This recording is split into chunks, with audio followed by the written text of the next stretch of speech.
Thank you. I want to thank my colleagues, Governor Burgum, Congressman Mills, and Congressman Donalds for laying out the political backdrop here. This is a politicized persecution that is nakedly apparent. What I want to do is dive a little bit deeper into what we actually learned today in that courtroom. What do we see in there? First of all, I learned a lot from being in there in person. It is one of the most depressing places I have been in my life, but it is fitting because the only thing more depressing than the environment of that courtroom is what's actually happening in there. It's straight out of a Kafka novel. The prosecution's main strategy appears to be to bore the jurors into submission. And if you look in that direction, sadly, it may appear to actually be working. Now, I would like for anybody here in the press, anybody at home, anybody in MSNBC or the media afterwards, to clearly state what exactly is the crime that Donald Trump committed. Oh, wait. We have not heard a good answer to that question. It has been vague until today. You heard Michael Cohen's testimony, after which I would say it is less clear than ever what that crime actually was. They'll say falsifying business records. Well, let's look at who did we learn falsified business records today? Yet, what, hour, 2 hours, felt like it could have been 7 hours, of Michael Cohen talking about how he falsified business records. Okay, so you have a guy who has been a perjurer in the past that is now saying he falsified business records. What is the crime that Donald Trump committed? Now, it appears to be what they might allege is some sort of bookkeeping error or whatever. The real bookkeeping that we need accounting of is Judge Merchan's own family member collecting millions of dollars as a Democratic operative, using the existence of this trial as a fundraising ploy for Democrats. This is unconscionable. Imagine if the same shoe fit the other foot.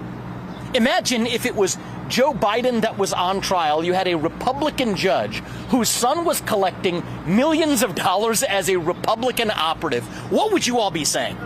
This would not be justice. This is injustice at its worst. So let's go even a layer deeper, right?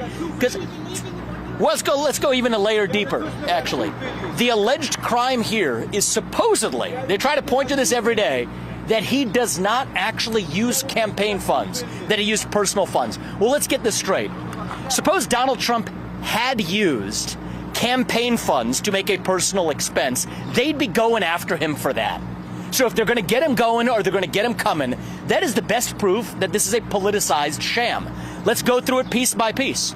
If you tell somebody to go buy you a suit and you want to look good on television because that'll affect the voters, the way voters vote for you, you know what? They prosecute politicians if they use campaign funds to buy a suit.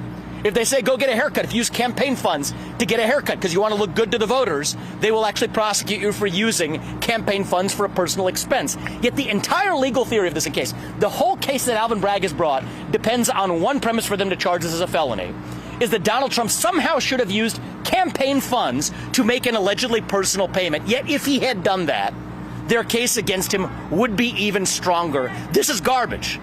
That is the best proof that you have that if they're going to get him going or get him coming, it's damned if you do, damned if you don't. This is a sham. This is not the United States of America. This is some third-rate banana republic.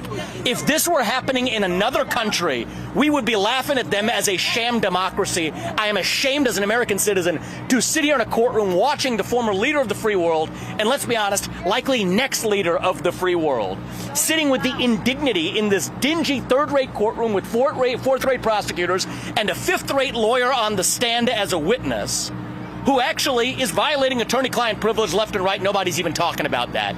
So this is a shame. Shame on this period in our country's history, but we will get through it and be stronger because you know who ultimately actually cast the vote on this case? It's not just the jurors in that jury box. It's every one of you at home. It's every American who votes this November to say no to the weaponization of justice. And if you're at home, you may say, you know what, I don't agree with everything Donald Trump's ever said. You know what, I may not agree with some of his policies even though they were great policies for 4 years.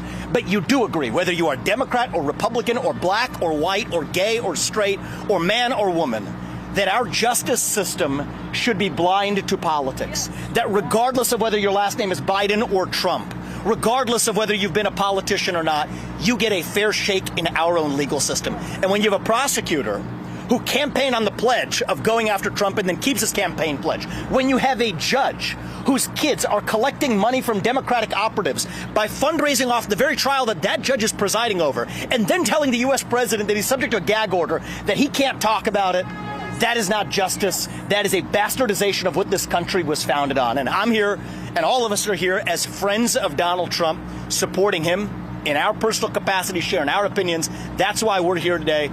But I hope every American at home who isn't able to be in that courtroom is able to see what's actually happening there. And when you do, we will have a landslide of historic proportion this November if every American understands the injustice that's playing out in that courtroom today. So may God bless our country. I pray for our future, and let's pray for our country being stronger on the other side of this disgusting sham politician prosecution.